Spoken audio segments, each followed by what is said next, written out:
Hello, and welcome to the National World War II Museum's podcast series, Service on Celluloid. Each week, our in-house experts sit down with special guests to discuss depictions of World War II on film. Sit back and get ready for a lively debate that will reveal the good and bad of how Hollywood shows the 20th century's most dramatic event. My name is Seth Paradin, historian and digital content manager here at the National World War II Museum in New Orleans. And as always, we're sitting down with Dr. Christelle Lefaucheur, research historian here at the Institute for the Study of War and Democracy. And today our special guests are Larry DeCures, museum curator and U.S. Army veteran. Hi, thanks for having me, Seth. And Mike Scott, movie critic for NOLA.com and the Times-Picayune. Glad to be here. Today we'll be discussing the 1970 film Tora, Tora, Tora. The film focuses on the Japanese attack on Pearl Harbor on December 7, 1941. Extremely detailed in nearly every aspect, the movie covers the beginnings of the plannings of the Japanese attack, American efforts to keep the peace, and concludes with the attack that ultimately thrust the United States into World War II and devastated the American Pacific Fleet. Documentary in feel, the movie was a joint American and Japanese production. A notable dearth of Hollywood stars allows the film to focus on the story as opposed to the players. Tora was directed by Richard Fleischer in the United States and Toshio Masuda in Japan. Produced by Elma Williams and based off of Gordon Prang's book At Dawn We Slept, Tora, Tora, Tora was lauded for its historical accuracy in regards to the events leading up to and the attack on Pearl Harbor. The film was considered a financial disappointment in the United States, but was a moneymaker in Japan. It was also nominated for 5 Academy Awards, including Best Cinematography and Art Direction, and 1 for Best Special Effects. Let's get started and let's discuss Tora, Tora, Tora. So how accurate is it? And I'll start with our guests. I'll look at Mike. And in your opinion, how accurate is Tora? Well, I think particularly with regard to the actual attack scenes that appear in the second half of the film, it's credited with being extremely accurate. And it doesn't surprise me. After the film screened here in New Orleans, there was a screening for local Pearl Harbor survivors, and they gave it high marks. I think I'm looking for the quote here on my phone, but I can't find it. Oh, here it is. Okay, so. They asked Ed W. Jones, who was president of the New Orleans chapter of the Pearl Harbor Survivors Association, and in 1970 he told the Times-Picayune, "We all thought it was pretty good.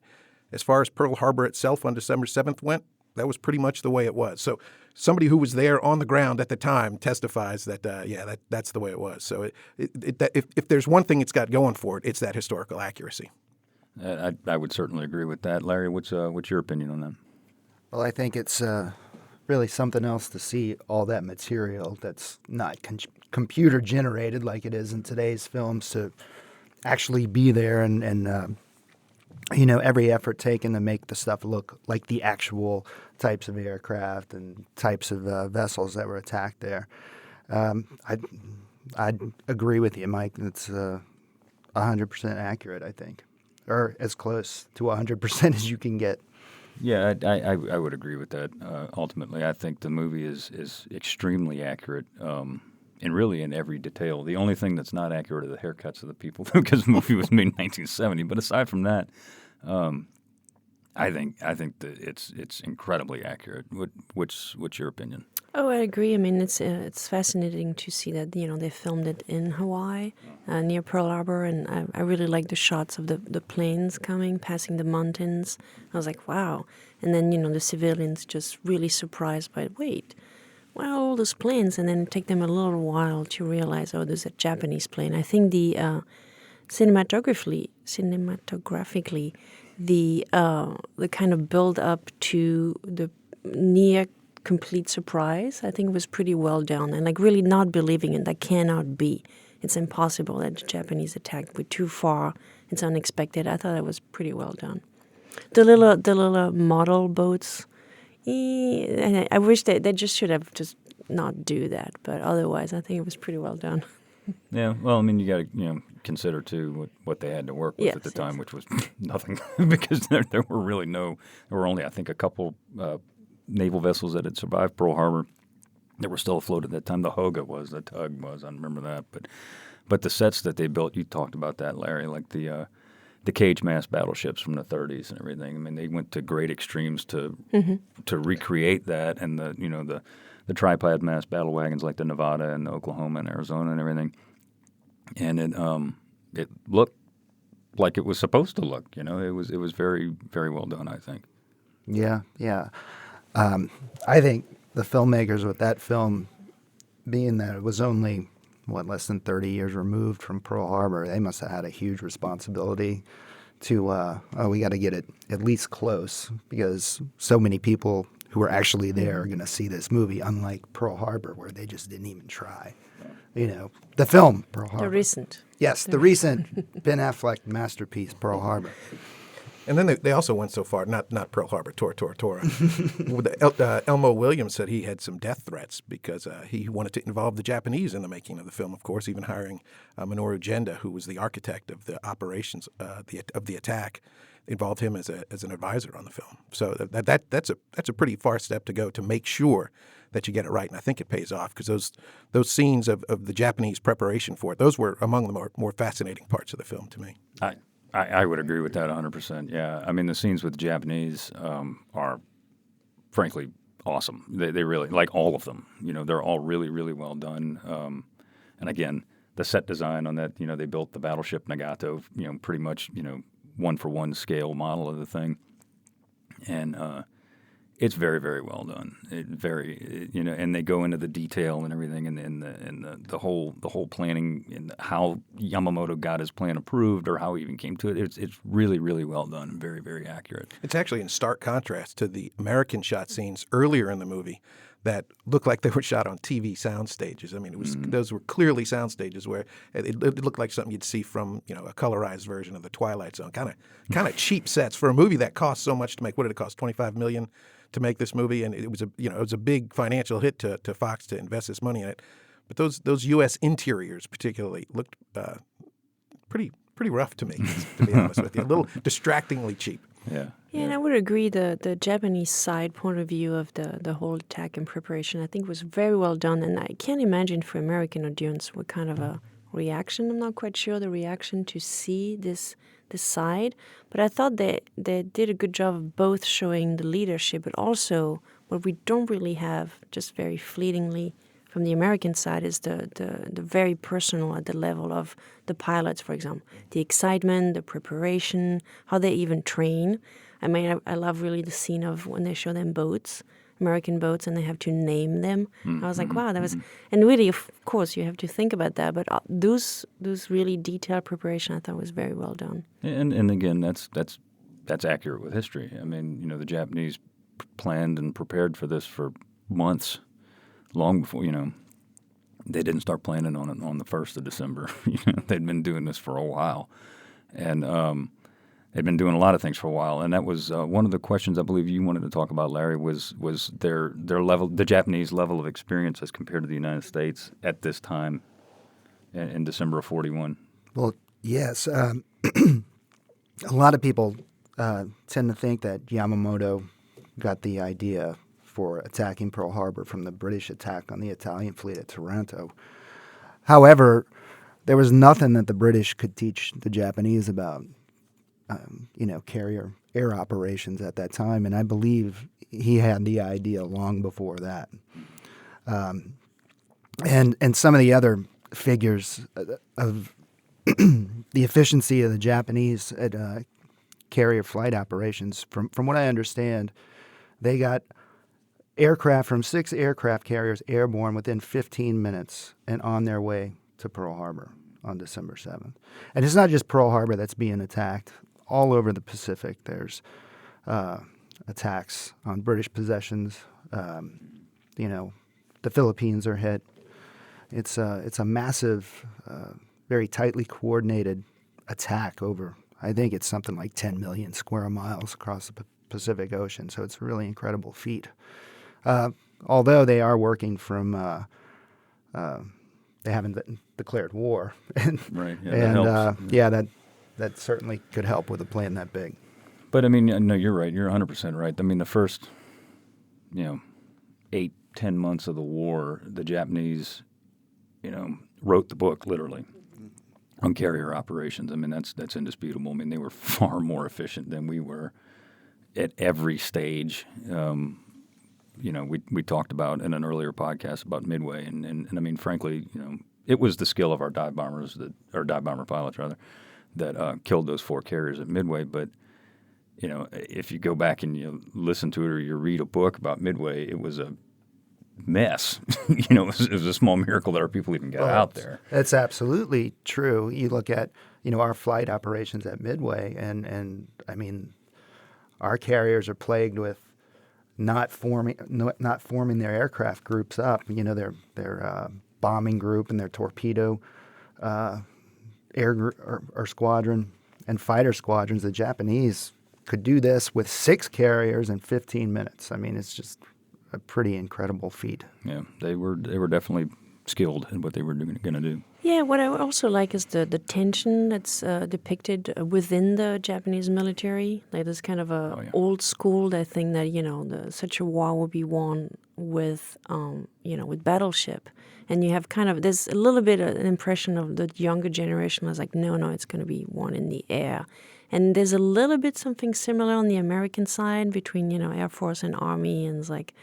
So I think there's a interesting parallel montage sometimes during the film, how the Japanese handle that and the American, which I have to say, they're not depicted as doing very well leading up to the attack. There's kind of a lack of communication and this lack of understanding of really even the potential danger that's coming up. So which is again 100% was true, accurate, exactly, very accurate. Yeah. On both sides.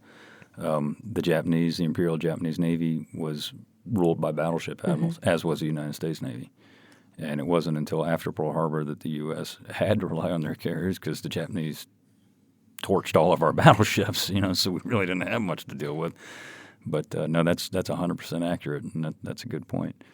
Let's talk about the lead up to the attack and in the movie, how it's shown and how it's portrayed. In the movie they say there was an ultimatum that was submitted. And was there an ultimatum really submitted in reality? I don't think so. No, I don't think so either. And that's an interesting point that the Japanese film crew just decide to really emphasize that and really play that a lot, and how Yamamoto is so disappointed that it didn't happen. It's like, well, no, not really. That was definitely the point was complete surprise. You cannot have complete surprise if you put an ultimatum out there. So yeah. And, just a month ago, there's a new, talking about the role of the emperor, there's a new document that resurfaced that really point or witness or testified to the greater involvement of the emperor. That until now was really he was kind of detached, he didn't really want the war. And I think this memo that I think Rob Warren of in-house historian commented on our website show that actually he had way greater involvement than previously assumed. So it's a kind of a sign of the time, and maybe the involvement of the Japanese. I'm not surprised that the Japanese audience really liked the movie. I mean, the Japanese fare really well. I mean, they won. There's not too many movies made about. But also with victories. honor. I mean, the fact that the ultimatum is not delivered is kind of almost a technicality, So it's like, well, they really tried. They were really honorable the whole way. And it's like, well, it wasn't the case, really. Well, go ahead. Well, I was just thinking about the cultural bias the United States had at that time. To me, or to the Japanese, this oil embargo, I mean, they relied on 80 to 90% of their fuel from the United States, and the Japanese just could not lose face by withdrawing their troops from Indochina. I mean, it was, to them, war was declared right when that embargo went down. Yeah. And I mean, that's unthinkable, I guess, for the United States at the time. If somebody were going to dictate terms to us, I guess we wouldn't go to war over it, but it would depend on what those terms were. I would think. I wonder what we did in Iraq then. Wasn't it about oil? Anyway, I mean, I completely lost my train of thought. Sorry. Could the U.S. have responded differently as the attack was coming in? I mean, we all know that in the movie they show this, and in reality this is also true, that there were warnings. And by warnings, I mean, I'm not saying the Japanese are saying, hey, how you doing? We're over here. No, there were things that the United States military in various degrees picked up, like the midget submarine outside the harbor. The radar station at Opana Point picked up the incoming waves. So there was warning. And, of course, know that it's shown very well in the movie, about the whole radar station thing and how Colonel Kermit Tyler said, don't worry about it. It's a flight of B-17s. And, of course, that's what he was expecting. And a lot of people lay the blame on him, but that's completely unfair because the man had no training on that equipment, literally none. And, people say, well, if he had known what it was, maybe we could have, gotten the ships out of the harbor and gotten airplanes in the air and everything else. And that's a little malarkey because it wouldn't have happened. Even if he had been able to say, hey, those are enemy planes coming in from that direction, which he would have had no reason to believe. At best we could have scrambled a few airplanes to get up in the air and get them off the ground. But, the argument could be made that our losses would have been higher in terms of personnel because you got green American pilots who have no clue what the hell's going on, if they were even armed. Were they even armed? Some of those people, I know, a few of them were, obviously.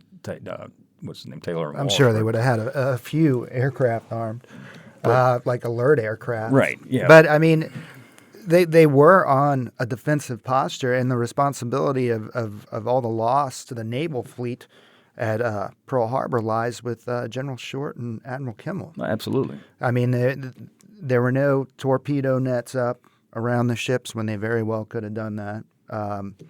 Just a lot of things like that. Of course, parking the aircraft wingtip to wingtip, that was a bad idea. But it's interesting, if I may jump on Larry's comment about parking the airplane. It's interesting that what's shown in the movie is that the main concern of the Americans at that time is a spy and a sabotage inside the country. And then really, this is the mood at the time. This is, the internment camp from the Japanese and so on. I haven't quite started yet, but there's really this suspicion that inside the America, that the Japanese American or Japanese might do something. And completely, really, it's so far out of their mind that the Japanese would even dare an attack. And I think the movie really showed that. And so, park them in the middle because there's less chance of a sabotage. But of course, militarily, it's completely... Yeah, it's a bad idea. It's a terrible idea, as the movie showed. Also, the senior leadership there, nobody can even fathom that the Japanese are capable of mounting an attack of such magnitude. All kinds of things had to be developed for this attack to happen. The Japanese developed replenishment underway for their destroyers that would run out of fuel every 2 days, and they had to be refueled at sea. The torpedoes.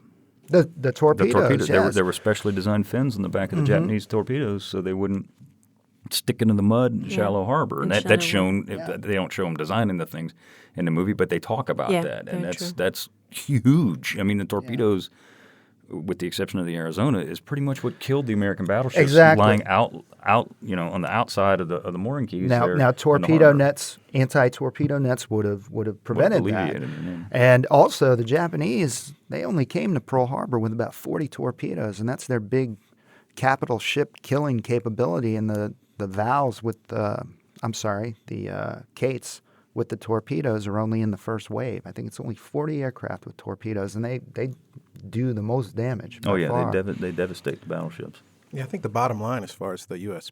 preparation or lack thereof, and Fleischer makes this pretty clear, is that there was enough blame to go around.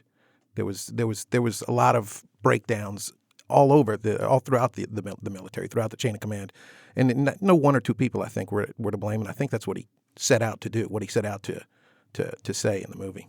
Oh no, I agree with that. Ultimately, as Larry was saying, Kimmel and Short were they were the scapegoats and they were in charge. And in the military, the guy in charge is the guy that gets crucified, if you will. And frankly, it was right in my opinion. Those two guys were made to be the scapegoats because they were. But to your point, that's exactly right. It was a breakdown in communication between everybody, and that kind of gets back to my point: is that could the United States have responded differently before the attack started, and if they had, what would have happened? And we don't want to get into too many what ifs because that's a whole other conversation. But what I started to say is that we probably would have lost more people than we actually did, because if those airplanes, say we would have scrambled, a whole squadron, which would have been tough to do in that short amount of time, the Zeros were far superior to the P-40s. and they'd have been all over them, like fleas on a dog, and we would have lost. Yeah, we'd have lost airplanes. We would have lost a lot more people too. And the ships could not have gotten, like the big ships, the battle wagons, with the exception of the Nevada, could not have gotten out of that harbor in time. It takes several hours to raise steam, and with the amount of time that they had, they couldn't physically have done it. So you were going to say something? But Seth, I kind of disagree with you. I think an aircraft's got a better chance in the air than it does on the ground. But you look at what our pilots were able to achieve, the few that did get airborne. I mean, isn't there about 30 aerial victories over Pearl Harbor, if I'm not mistaken? From our guys. I don't remember. I mean, Gabby Gabreski, who goes on to fly in Europe, he gets airborne. Walsh and Taylor, they get airborne, and between the two of them, what do they get, 8? Seven or eight? Yeah, 7 or 8. I mean, they do pretty well once they get airborne. And, of course, these aren't victories against the infamous Japanese Zero fighter, but against the Vals and the Kates. I think we would have fared better if our aircraft were able to get aloft. Also, General Short is ultimately responsible for defending the naval fleet while it's at anchor. One of the early warnings that is depicted excellently in the film, there's a couple little flubs, but for the most part it's done very, very well, is the USS Ward sighting the Japanese midget submarine and sinking it. And that message was sent. It was sent into Pearl Harbor, and it was put in, if I remember correctly, they showed it in the movie, it was put in like a mailbox, and it just sat there for a couple of hours. It was completely unread for a lot longer than it should have been. And, again, that raises the question, what could have happened had that signal gone off and, people would have understood what it actually meant. And, again, my point is that I think really we potentially could have lost more people, and the ships couldn't have gotten out of there fast enough anyway. But tensions within the Japanese armed forces and within the United States armed forces, this is shown very well in the movie. And Christelle, you touched on it briefly in the beginning when the Japanese were planning this whole thing. And in terms of accuracy, how do y'all feel that is portrayed? If I may, not just the planning, but also this interesting scene where the pilots come back and want to continue. They won't say, well, then, they're on their knee. Let's just go back. Where's the next wave of pilots? And the head, whose name I forgot. Nagumo. Yeah, said, no, this is going to be a long war. Let's just go back. And, tactically, I know they didn't continue. They didn't have additional waves. I don't know if we can, if we're in a position to judge if it was a good decision or not. But I think that was very well portrayed at that point. I remember there was a third wave planned, and as they show in the movie, it was called off. And, for various reasons, not the least of which is Nagumo wanted to beat feet. He wanted to get out of there because he didn't know where the American aircraft carriers were. He wanted to get out of there. And the alarm had been raised in Pearl Harbor. I mean, we were ready to go at that point. And I think that's accurately portrayed as well. What do you guys think? Yeah. I mean, people talk about what a third wave would have meant. Would they have hit the tank farm and the oil tanks? They say that would have been kind of like a coup de grace. That would have really finished us off. But I tend to disagree with that. Carrier-based aircraft can carry very little in the way of munitions go. And you look at what we tried to do in Europe with oil fields and things like that. We'd have to send 1,000 aircraft in with 4,000-pound bomb loads, and still we couldn't, disrupt, Nazi petroleum production with any great effect. Well, I mean, if you look at it too, we could argue this point, but I mean, if you look at it too, if they had, and again, there's a lot of ifs, but if they had gone in and they would have knocked out those oil tanks, it would have put the United States in a pretty bad way, because even after, not that Pearl Harbor didn't, because it obviously did, but what little ships were available after the attack, they could still go where they needed to go because they had the fuel. And had those tanks been knocked out, I mean, not saying that we wouldn't have gotten fuel, we would have, but we wouldn't have been able to move, I don't think, as quickly as we did in terms of just getting ships out and getting them moving around and getting them, in defensive positions. For me, what's interesting is that I think there's similar tension, Japanese and American side, is that you have the men on the ground, in this case, in the air, coming back and saying, we should go, they're down, and there's no opposition. And the leadership decides no. And American is a little bit like that. You have men on the ground. I was like, well, I think I spotted something. It's like the leadership is like, no. And I don't know. I think it's an interesting tension that I don't know how often that comes up. I assume on a regular basis, even in the current military. But I thought that was well depicted. Mm-hmm. No, I agree. I thought it was done very, very well. Do the filming techniques work in this movie? This is not your typical Hollywood flick. This is not your typical Hollywood war movie. In my opinion, I think this is a docudrama.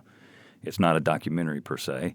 And it's certainly, as I said earlier, it's, doesn't have a lot of Hollywood big names, and it's got a few, but they're not, Henry Fonda or somebody like that.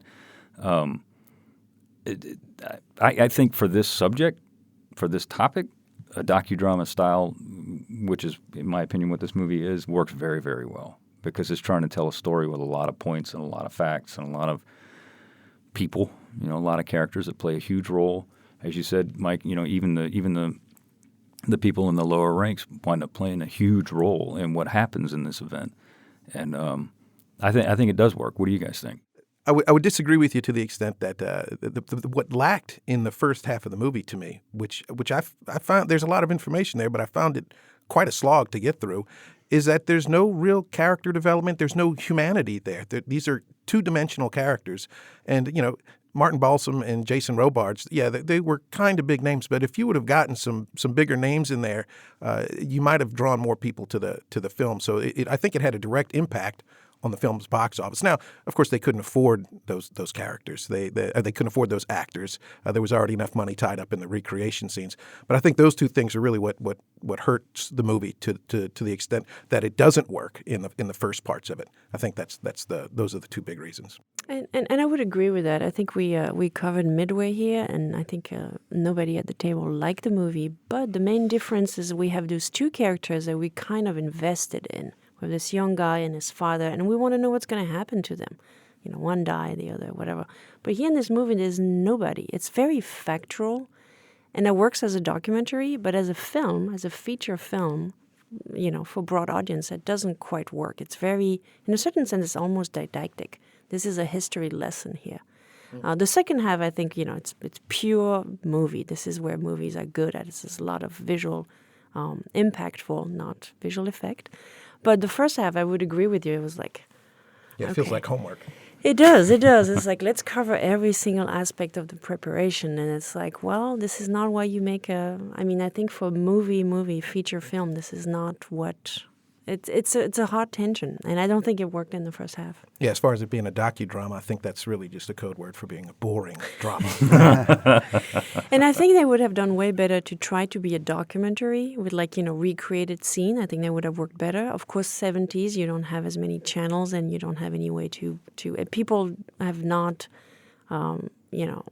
this is not something very common to have a documentary that does well at the box office. I don't think it even happened. So they have this kind of hybrid format that, for me, didn't quite work. And you mentioned that it's in 1970. I think that's important to remember when the film was made. Yeah. Hollywood was going through a big shift in the new Hollywood age. You had movies like Midnight Cowboy, and you had a whole new type of storytelling. This one really felt sort of old-fashioned. It felt like a definite product of the studio system, again, particularly in that first half before the intermission. And I think that might also have contributed to audiences' coolness toward it, just because it felt like Grandpa's picture. It didn't feel like a current, timely, contemporary picture so much. And sorry, I'm just jumping. While we're on the topic of why it didn't do well at the box office, I wonder also if it's connected. We're in the Vietnam War. Americans don't want to see, a movie about a loss. Yes, about a loss. And I think, if it had been a victory, like the same type, but maybe like a more positive ending. But yeah, I mean, I don't think this is what you want to see in 1970. I think the intended audience for that film was the World War II generation. I agree, yeah. I think it was shot in a way that they would Yeah. enjoy it, and not necessarily. I don't think they were trying to bring in any, the young generation into hippies. it. Yeah, Yeah, they weren't Yeah. going to go see that anyway. But, I mean... Silent majority. The Easy Rider set. There you go. But to react to what you were saying, Christelle, I mean, there were a lot of war movies made in the late 60s and early 70s that did very well. Yeah. yeah. Yeah. Patton comes out in '70 as well, right? But that's a character you can still look up to. Pearl Yeah. Harbor is not something you Oh, it's- fondly remember. Definitely two different types of Yeah, yeah. films, sure. But Patton is wildly successful, I believe. Didn't it? I think No, it it won is. Best Picture. Yeah, yeah, if I get an remember Oscar, correctly. yeah. And also because of that personality, that character. There was that fully formed character where you could really study this person. Not so much with Tora. No, I think. I agree with you, Mike, in that there is no character development in the movie. But I mean, again, as I said earlier, I think the writers and the directors, and I use the plural term because there were many, they were trying to tell the story of the attack, and as you said, because they spent all the money on the sets and the actual production, they couldn't bring in a lot of big people, but I don't think they wanted to either. They wanted to get the story across, like you were saying, Larry, Seth, to the generation that was there. I would totally agree with you, Seth. I would almost go as far to say that Tora is almost the closest thing we have to a visual record of the attack. I mean, although be it a recreation, you can almost look at that stuff and It's pretty damn close. yeah, No, it's it pretty is. close. If you look at the archival, and of which we got all of it, if you look at the archival and you look at the movie, I mean, it's pretty damn close. But- Still a dashing young man, a dashing pilot, something, and that would have made more investment, and the woman would have gone to the theater. Like Pearl Harbor. Oh, God. All right, well, it's a topic, so we got to talk about it briefly. Tora versus Pearl Harbor, and I'm checking out. Yeah, I'll answer this question. There is no comparison, but go ahead. I think there are a lot of comparisons, and I just think they're interesting to look at. Both movies were inspired by previous movies. Longest Day was the direct inspiration for Pearl Harbor, which was basically the same sort of docudrama telling from both sides about the landing on D-Day. You mean Tora? I'm sorry, Tora. Yep. And Pearl Harbor was inspired by Titanic. So you've got two totally you've got two totally different ends to the movie, and it also says something that Tora was a box office disappointment, and Pearl Harbor was the 6th highest grossing film of the year. So if they're trying to get butts in the seats, Pearl Harbor had a better strategy for doing that. They also both won an Academy Award. They both had multiple nominations. I think it was sound editing for Pearl Harbor and visual effects for Tora. And even it's interesting to note that some of the planes, the makeshift Zeros used in Tora were actually also used in the movie true. Pearl Harbor. And you can see them now. They're still in the air as part of a Tora air show, I think. That still commemorative Air Force. Yeah. Yeah. Yeah, Mike, I'd agree with you there. It's, to me, Pearl Harbor puts the sugar coating around the history lesson pill. But they don't do a very good job with the history lesson. There's no question it is an inferior movie Yeah. in every way. For the faults that I see in Tora, they're magnified for Pearl Harbor, but I do think it's an interesting comparison. And even I think Michael Bay directed Pearl Harbor. And correct me if I'm wrong, I think he made the creative decision to paint the Japanese Zeros green instead of white just because he thought they looked better. Well, some of them were green Oh, were they? during the attack. Yes, sir. Yeah. But Yeah. The best scene in Pearl Harbor, I've said this before, is the scene in the tiki bar, just because it's a cool tiki bar. But other In than the that- closing credits, right? Because it's yeah, over in at the that end, point. yeah. It is garbage, shall we say. All right. Well, let's... a troubled production. Troubled production about a defeat, at least from the United States view. And obviously Pearl Harbor was a stinging defeat. But Darryl F. Zanuck, who made The Longest Day, you talked about that, and 12 O'Clock High, two good movies, he was at odds with Kurosawa, who was on the Japanese side of making this film. Can you guys talk about this?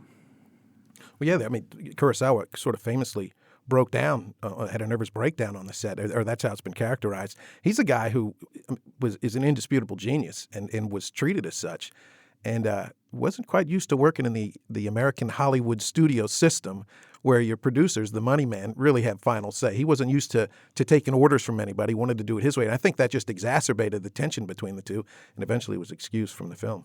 Yeah, and I think his idea about depicting the Japanese side was kind of more of what he tend to do is kind of this existentialist a tragedy, and then I think Zanuck was like, no, this is not what we're going to do Too here. deep. Yeah, pretty much that was the response. It was like, no, it's all about preparation for the battle. It's very, very factual, as I mentioned before, and Kurosawa was like big ideas and big themes, and he was like, no, that's not what we're after. So it's too bad that he made movies that kind of were located previously in time, but basically were about Japanese, more modern. And I would have liked him to have done a movie specifically about. I mean, he did one with Richard Gere later on, who come back to Japanese and talk to an older man who went through the war. That was one of his later films, but yeah, nothing specifically about the action of Japan during the war, and that's a pity. Yeah, I think this was just a bad fit. I agree. The director for the vision that Zanuck had for the film. And Kurosawa is so much about visual, and I don't see what you can do, in a preparation that's visually impressive, or just like it's like, well, they practice and they send their plans and they bomb and they come back, and it's like. And there's not a lot of room for him to really, use his talent as a kind of visual master. Even then, though, in the preparation scenes, the Japanese scenes they're a lot more attractive, a lot more fetching than the American scenes. Even though Kurosawa was off the film, so there are ways to do it from a visual standpoint because they did it. Yeah, the Japanese. I think we didn't quite talk about that, but there's almost kind of a choreography of how they move, how the scenes are depicted. It's like it's a tableau, kind of a fixed scene when you see them. It's more appealing. Kind of the color scheme is also kind of better used, I think, on the Japanese side. As I'm looking at it. No, I agree with you 100%. I mean, some of the most visually attractive scenes in the movie are easily the Japanese film scenes, and then the one that comes to mind, I was talking about it earlier, is the Kate torpedo bombers when they're practicing and they go by the fishing fleet, the Geisha girls coming, all that. But that's a beautiful scene. That's really cool. Yeah, I mean, those airplanes are coming in. They're cutting wave tops. They're so dang low. And I mean, it's awesome looking. You can feel the power. You can hear the power. You can see, the shots in the cockpit, quote unquote cockpit. I mean, they move like an airplane moves, and they dive like an airplane dives. It's extremely well done. Whereas a lot of the scenes inside the American aircraft are like they were shot in a sound stage, because they were. And no, I agree with you 100%. I think the Japanese scenes the film scenes are far more, attractive to the eye, and they're well done. And that's that scene in particular that I was talking about is just cool. I mean, it's got a little something for everybody to see. But even when they film inside, there's not that much action like the scene when they each go and kind of bow in front of a religious shrine. The Shinto shrine. Yeah, I thought that was also kind of a nice shot, like those individual faces. And again, there's a little bit more of identification for us. Like you want to say, okay, this guy, this religious part, there's all this tension with the leadership and how is he going to do during the fight. So, yeah. Well, devastation wrought by the Japanese attack as shown in the film versus reality. I think we can all agree that the first part of the film, and Mike, you talked about this, the first part of the film is a slog. It's dry, to say the least. It's interesting, but it's dry. And then you get to the intermission, and then after that, as an old friend of mine used to like to say, the defecation hits the ventilation. Everything starts going down from there. And it becomes an action movie. It's when it becomes a good movie. Yeah. It's exciting. Right. It's exciting, and it does show a lot of devastation. And I forget how long actually the attack scene is in the movie. I don't. It's almost half. I think I saw a trailer once that said minute by minute, and it made me think, did they do it minute by minute? Because it really is. It's the second half of the movie for the most part. It is. Yeah, and we brushed on this earlier, but the attack scene as it is filmed is actually longer than the actual attack on Pearl Harbor. Yeah, it is. It is. Because, yes, there were 2 waves, but, I mean, it didn't, it but you wasn't had to have this all the points of views. slog. I mean, I understand why they did it, and I applaud them for it because it's cool. But how long did the attack take? James, buy me a Coke. How long did the attack take in real life? The first wave was what, Larry, about 15 minutes? I think the whole thing's over by, about 9 a.m.? Yeah, something like that. But, I mean, when the waves 7:53 it starts. Yeah. So It's about an hour. I guess. No, it's not that long because there's a break in between the 2 waves. Oh, I see. There's a sizable gap, frankly, in between the 2 attack waves. I forget what it is. I want to say it's like 30 minutes, 45 minutes. Yeah, like it's that. about a 30-minute. Yeah, not quite an hour. So it's 2 waves of 15, roughly. So the actual attack, the actual planes coming in and attacking, the scene in the movie, in the movie is actually longer than the actual attack. But it's cool. It's exciting, and the devastation that they show in the movie is that equal to what really occurred? And in my opinion, to a point, yes, and to a point, no. And I know that's doesn't make it very very clear at all. But the human toll was very high. And I don't think people really realize how high the human toll for Pearl Harbor really was. And it wasn't just servicemen who were killed. There were civilians, too.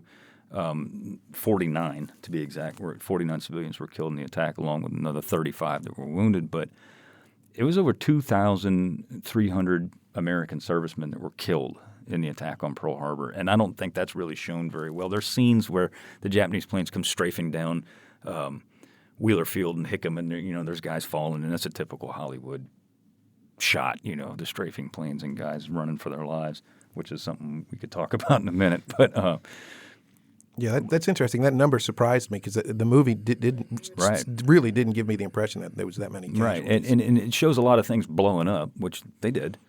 But the ultimate toll is the human toll, and actually the actual number, according to the National Park Service, is 2,390 American servicemen, of which 1,177 were killed on the Arizona alone, when the Arizona detonated from the Ford magazines going.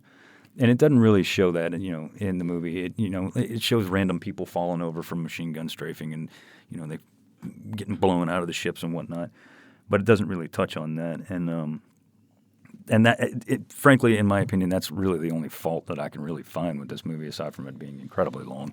I would agree. There would have been something, I think, they could have put in the end credit, at the end, like some that would have been a really good idea. I agree, because I same thing, I really did not get a sense of the toll, the human toll of the attack.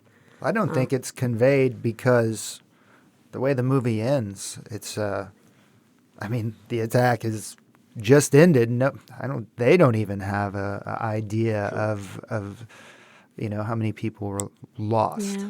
I think, But you can do anything as a filmmaker. You Yeah, can totally add that.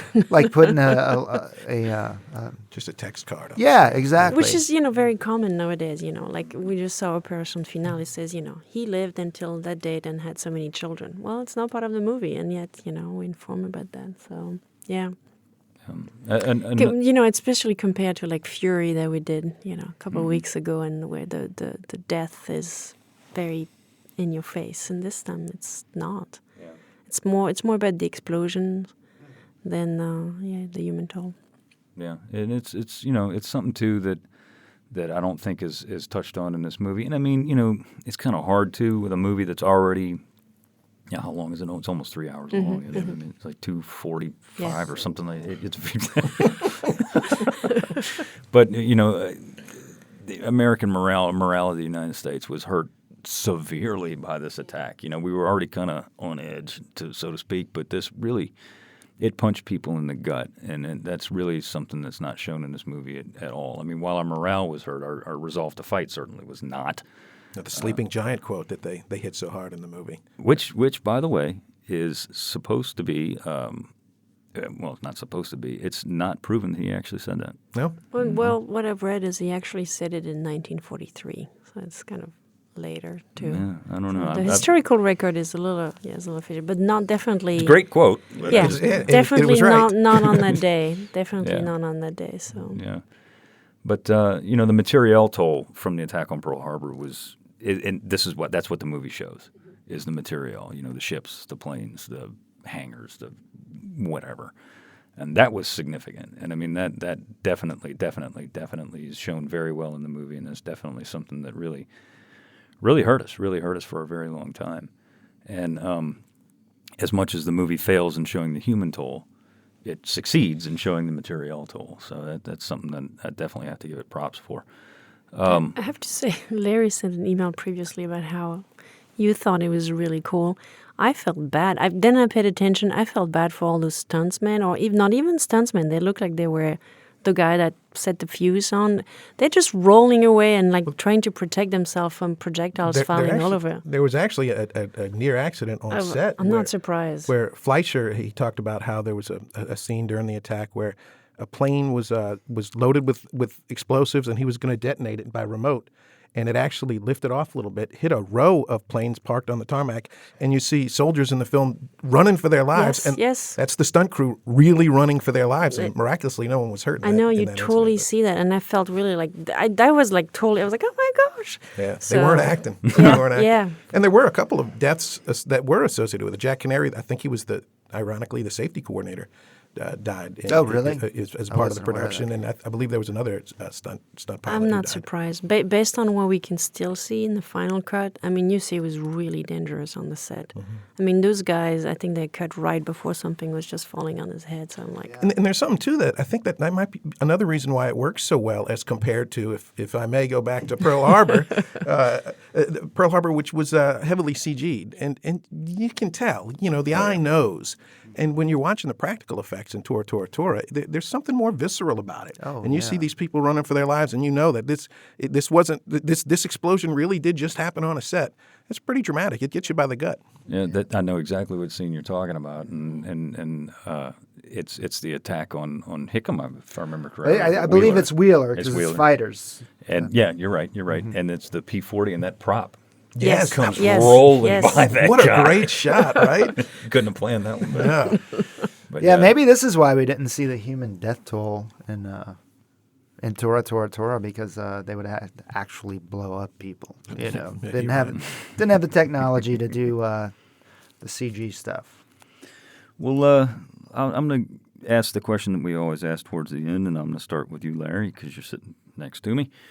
Did you like this movie? Did you like Tora, Tora, Tora, and would you recommend it, and why? Or not? Well, it's okay. I like it. I mean, I liked it a lot better when I was maybe 10 years old. Like the second half of the film, couldn't watch the first half.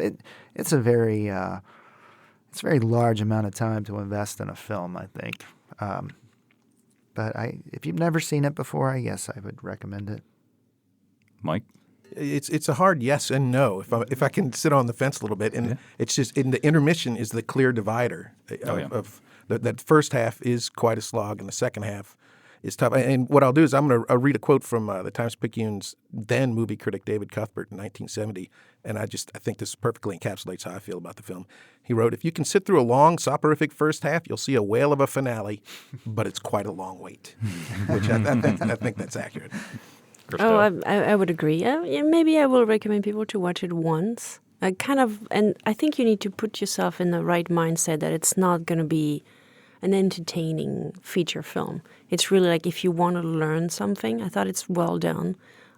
We mentioned there's some history part that are not quite right, but I think showing us the preparation of the Japanese and kind of the mindset they were in, the lack of preparedness from the American point of view, I think it's well done. But yes, one time is probably enough. Yeah. I like the movie. I always have. It is a slog to get through, and there's no denying that. Especially the first half. But in my opinion, it's a pretty damn good history lesson. If you want to know how, without picking up a book, God forbid, if you don't want to pick up a book and read it, and you just want to watch it, you get a really good idea of what led the Japanese to attack Pearl Harbor, how they planned to do it, what they did to train, how unprepared we were, and then, of course, boom, literally, in the end. And in that regard, yeah, I like it, and I would definitely recommend it if you want to see visually, like you said, Larry, what it looked like when Pearl Harbor was attacked, because this is about as close as you're going to get unless you look at the archival. If you stay awake. If you stay awake, yeah. Or if you have the DVD and you just, or Blu-ray, whatever the hell you got, and you just go straight to the intermission and then go from there. There you go. Then you're good to go. You're ready to rock and roll. Well, final thoughts, and I'll go the opposite way. Mike, can you sum this film up in a sentence or two? Well, yeah, and I think it was the quote I just read. I already spent it, and that's it is a good movie, and it is a fascinating study of what did happen. I actually learned a lot from this movie, but I will also say that I've started watching this movie many times and finished watching it once. So. Wow, Christelle. It is instructive. I don't think it quite works as a feature film. The second part is definitely very entertaining. I feel, though, for the people working on set. I really get scared watching it that they might get some prop falling on their head. So, how about you, Larry? Well, I don't know if I can say this, but I would classify the second half of the movie as war porn. It's just lots of aircraft, which is incredible to see. Lots of explosions. So that's I guess what I would say about the movie. That's what works with the movie with me. So. Well, my final thoughts are I'll echo what I said earlier. It's a good flick, and check it out if you want to find out what Pearl Harbor, what led to the attack, and what happened. I think it's good. It's long. Get ready to sit down for a while and get up and move a little bit here and there. But it is a good movie. There is an intermission. There is. For that very purpose, I think. And that's when I went and refilled my glass of bourbon for the third time, I believe. But anyway, well, so thank you so much for listening. If you'd like to hear more about the events we discussed today, listen to our mini episode next week, where we will share oral histories from those who were there. You can follow us on Facebook, Instagram, and Twitter at Service on Celluloid. Be sure to rate and review us on iTunes if you like what you hear. I'd like to thank everyone who made this podcast possible, our producer, Tessa Jager, and our sound engineer, Jeremy Burson. This has been a production of the National World War II Museum.